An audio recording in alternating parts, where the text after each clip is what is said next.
The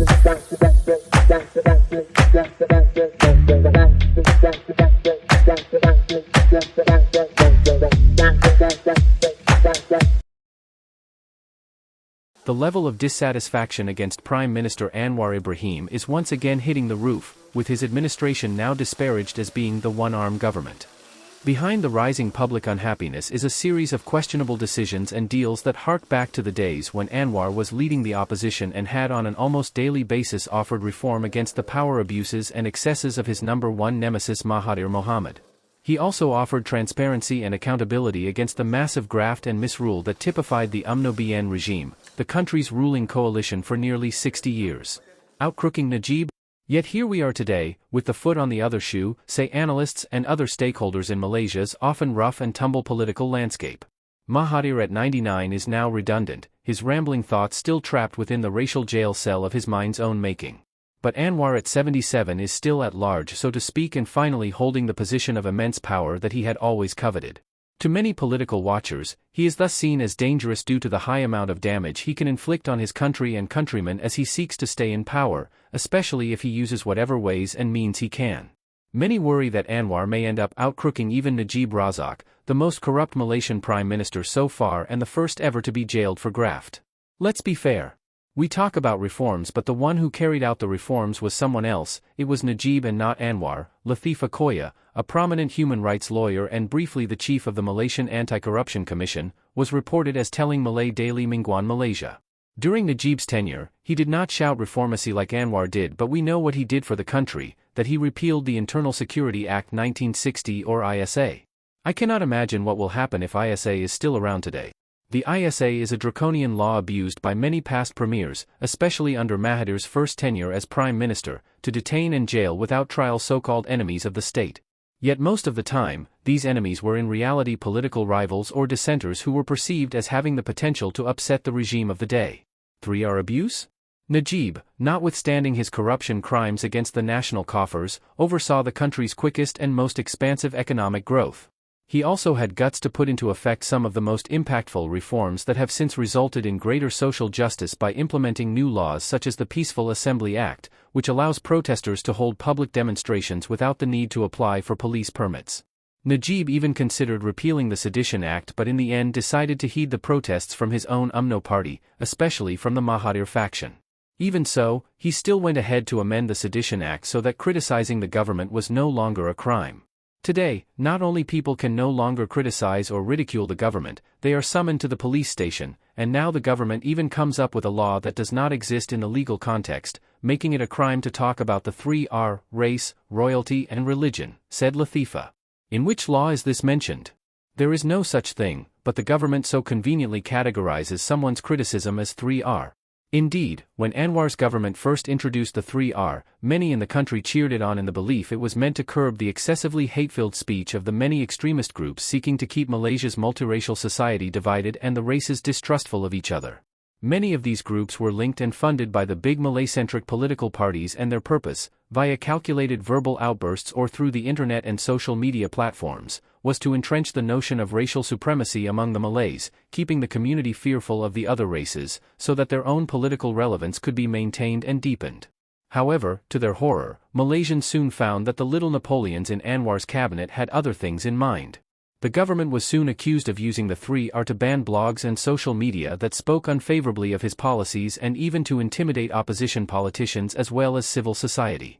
In short, anyone who dared to criticize Anwar came under risk of action from the police and the Malaysian Communications and Multimedia Commission, a watchdog body under the charge of Fahmi Fadzil, Anwar's hand-picked communications minister.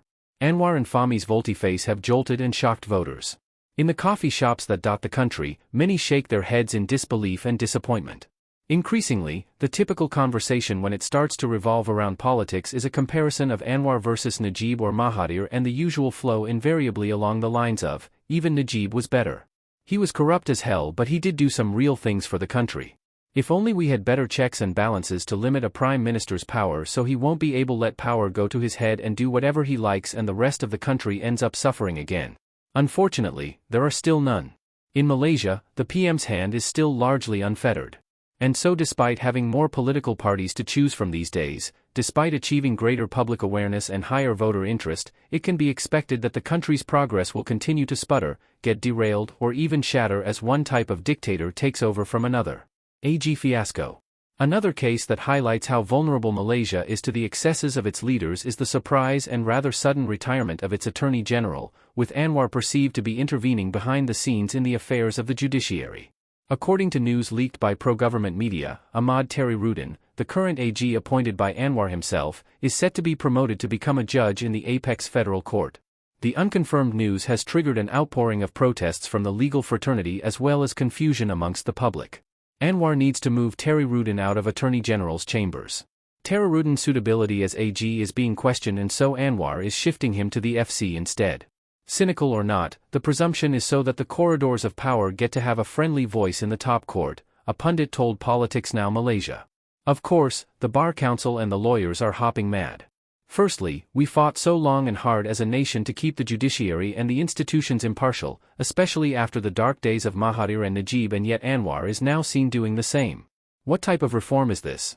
Why did Anwar and his people choose Terry-Rudin in the first place? Why not someone else? And if he is not suitable as AG, why is he suitable as an FC judge? Former Law Minister Zaid Ibrahim was also sarcastic on the Terry-Rudin news, pointing out that a recommendation for such promotions needed to be made first by the Judicial Appointments Commission. I don't understand how the JAC could have made this recommendation when there was no quorum to meet. Maybe I am out of date, but I thought the reason why we could not appoint the Chief Judge of Malaya was there was no meeting of the JAC, wrote Zaid in a post on X. Anyway, I think what is important is that the PM strongly supports Terry-Rudin's appointment. In our country, when the usual process is bypassed, or some appointments or awards are made unexpectedly, then it is usually because the PM wants it that way. The other day, a legal academic told me that we have three arms of government: the legislative, the executive, and the judiciary. I told her that maybe that was true in 1957. Today, we have only one arm, the strong arm of Putrajaya, added Zaid. 5G storm blows in. Now on a working visit to China, Anwar has not said anything about the AG yet. But already another storm has blown in. A member of his own PKR party, Hassan Karim, has blasted him for allegedly repeating the same shady mistakes of past corrupt regimes. Hassan was referring to news of the government's controversial decision to appoint a firm linked to the current king as the second operator of Malaysia's 5G network. According to Hassan, who is also the Member of Parliament for Pasir Gudang, Anwar's way of governance was no different to Mahathir's first term as PM from 1981 to 2003. Then Mahathir had surrounded himself with individuals and corporate entities out to get lucrative contracts, and Anwar, who was Mahathir's deputy prime minister from 1993 to 1998, was still pandering to his former boss coterie of cronies from that era. This group is relatively immune and cannot be easily touched because they are shielded by this scourge of a law called 3R, said Hassan, referring to the excuse often given by Anwar's government whenever enforcement agencies are used to silence critics via the Sedition Act.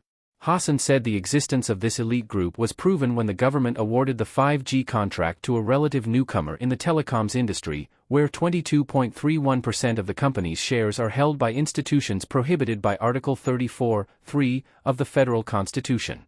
He was referring to U-Mobile, where Malaysia's king, Sultan Ibrahim Sultan Iskandar, holds the second largest stake, alongside a list of several other companies and individual businessmen that included Vincent Tan, a tycoon who had risen to the big time during Mahathir's first tenure as PM.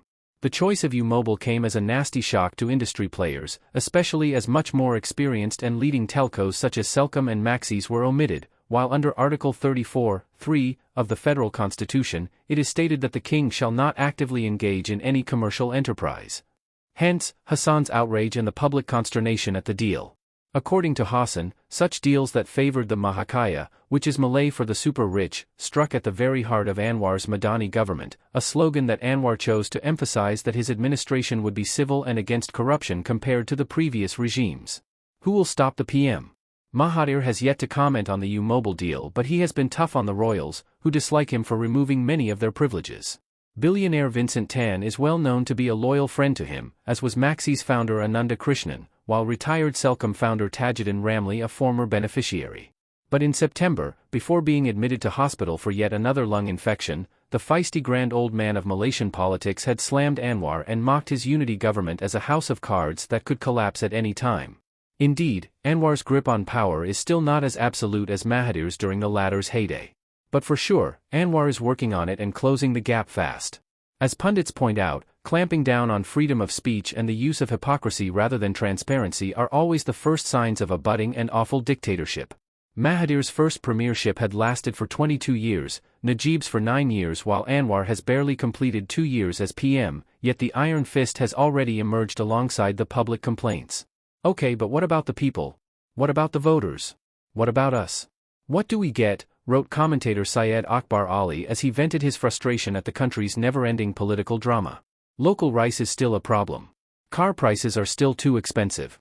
Banking services are expensive, it is an oligopoly. Education is a huge problem. The ringgit is going down. The list is much longer. What is being done to help the people? All the people? So for how long will Anwar's rule last? Or more pertinently and much more importantly, for how long more will the Malaysian people have to put up with the idiosyncrasies of their leaders before they insist on power muzzles being placed on the topmost leader, lest they and their country fall victims yet again to the saying absolute power corrupts absolutely?